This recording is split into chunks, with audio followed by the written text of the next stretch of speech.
Hi guys! Good morning! So for today's video, nandito ako sa tindahan ng aking boss. Ang aking mahal. So pinagluto ko siya ng kimchi fried rice. Nagising ako ng 1 o'clock. Then nagpahimasmas ako hanggang 1:30, 1:40. Alas 2 tumayo na ako. Then saka na ako nagluto. Sana masarapan sila kasi nagbigay din ako sa kanila. Oh my God. So hindi ko alam kung anong taste neto. If yummy ba or what. Tikman ko din kasi hindi ko siya tinitikman pag nagluluto ako minsan. Kasi mabubusog ako or naahani din ako masusuya. Pero pagka tapos ko na siyang luto, saka ko siya kakain. Ang sarap. Tapos napaparami kain ko pag masarap. Cheers.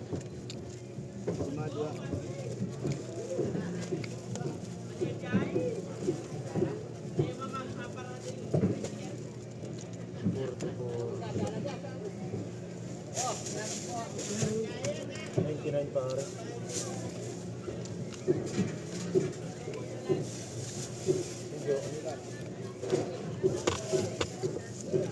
Sarap. Success. I like may luto. Masarap, sabi ko, hindi ka pa naniniwala. Tapos pag biniro kitang hindi masarap, magkakalit ka. Ang sarap niya, no?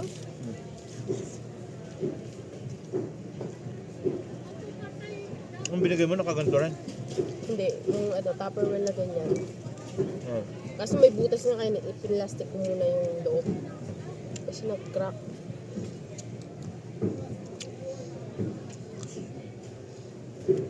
Ano lasa mahal ko? Tell them what the taste of my kimchi fried rice.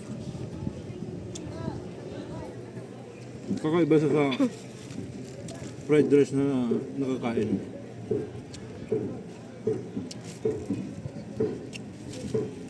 Masarap. Hindi mo na kailangan ng ulam. Hindi mo na kailangan may ulam. Pero, yeah, hindi mo na kailangan ng ulam guys kasi nilagyan ko na siya ng pork. Yung pang samji talaga. Then, ham. Actually, yung ham hindi siya yung ham na original na pork. It's chicken lang kasi medyo pricey na. So, yun na lang binili ko muna.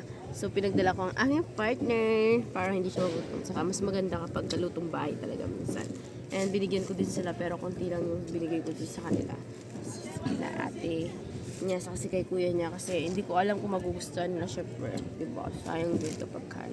So, kapag nagustuhan nila yung luto ko, then pagdadala ko na sila sa susunod, dadamihan ko na yung ilalagay ko. Kasi actually, marami akong niluto. Marami pa sa bahay.